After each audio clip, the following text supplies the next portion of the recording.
Rasulun, Rasulun, Rasulun, Rasul. Nabiyun, Nabiyun, Nabiyun, Nabi. He said, shirk will one day attack you. But be difficult to recognize it. How difficult? As difficult as it would be to recognize a black ant on a black stone on a dark night. That's how difficult it will be. Who can recognize a black ant on a black stone on a dark night? You could have a PhD from UWI, it make no difference. The only one who can recognize a black ant on a black stone on a dark night is the one who have light to see. But this light doesn't come from a torchlight. This light comes from Allah, called Noor. And only if Allah gives Noor to you, only then will you be able to see.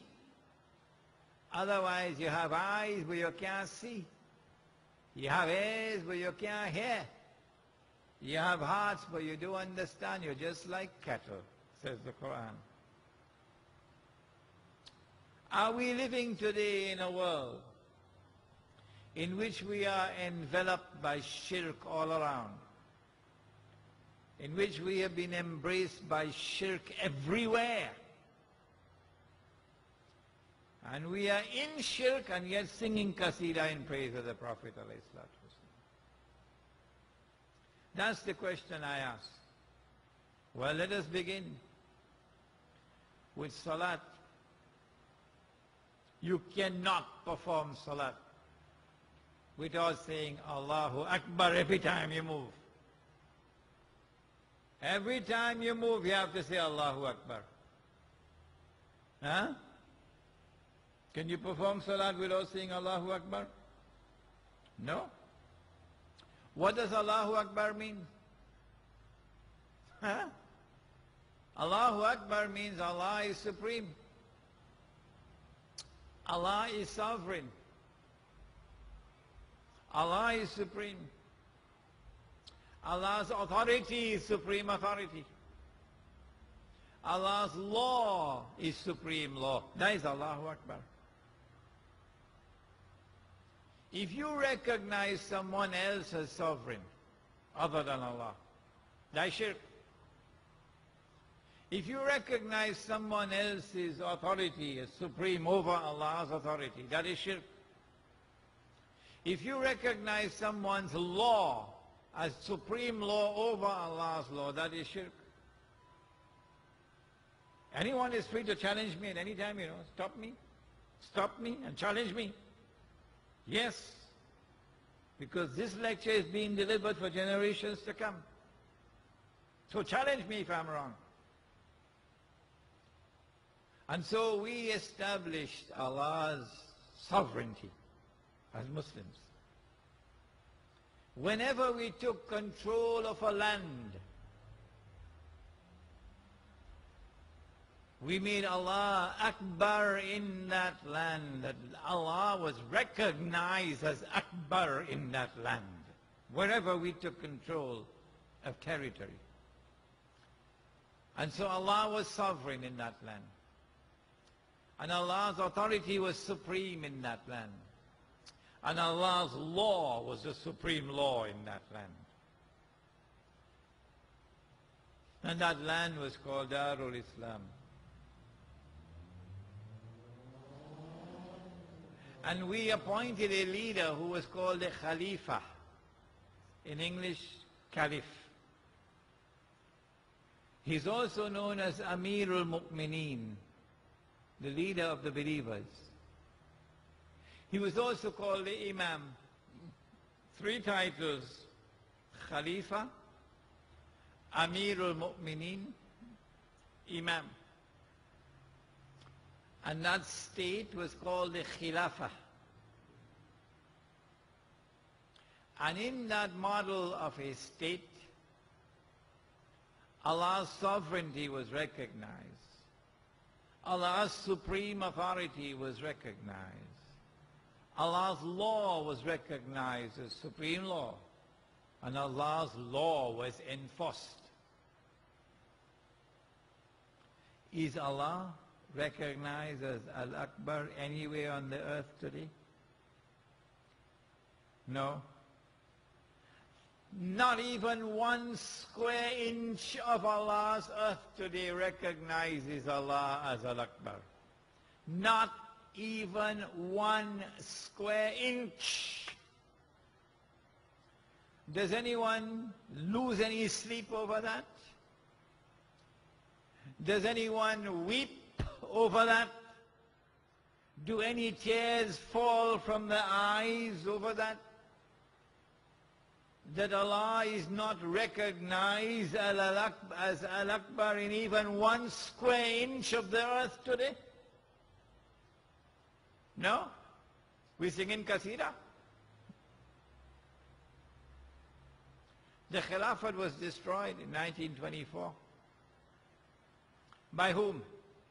By those who came before us, the Jews and the Christians. A particular part of the Jewish and Christian world which was white, Euro-Christian and Euro-Jewish. They destroyed the Khilafah. And if you want to read the story of how the Khilafah was destroyed, I have written the history. It is downstairs in my book. But I found about my Muslim people in Trinidad, they hardly ever read. I travel around the world, and I find Muslims around the world thirsty for knowledge, hungry to read, pursuing me wherever I go for knowledge. But my own people, I have found them needing a wake-up call. We don't know how to get them to read. We have 4 books for you downstairs today. 4, which are free of charge. If you already have it, don't take another copy. But if you have not had a copy, go downstairs and get one out of it. 4 books which are free of charge for you to read tonight. The Khilafah was destroyed in 1924. What was it that replaced the Khilafah? Something that came from those who came before us, the Jews and Christians. What is it called? It is called the modern secular state. What is the modern secular state? The modern secular state is shirk with capital letters. The modern secular state says we do not recognize Allah as Al-Akbar. No. The state is Al-Akbar, not Allah. Sovereignty belongs to the state, not Allah. Supreme authority resides with the state, not with Allah. And the highest law is the law of the state, not Allah's law. Is that shirk? Allah could make it haram, but the state can make it halal. Like they made gambling halal in this country. The PNM in the 1960s, I remember I was a boy growing up, and they passed legislation in this country to make lottery halal. And then they start the national lottery in the 60s. And we had some Muslim ministers of government, and they say, we ain't voting on that. We abstaining. My question is, if this government of which you are a part makes halal what Allah made haram by legalizing lottery, legalizing gambling, for example, is that shirk? And by continuing to be a part of that government and supporting that government and voting for that party, would you be entering into shirk? That is my question. If you differ with me tonight, stand up and say so. Challenge me if you do, if you wish. I go to Surah At-Tawbah, in which Allah subhanahu wa ta'ala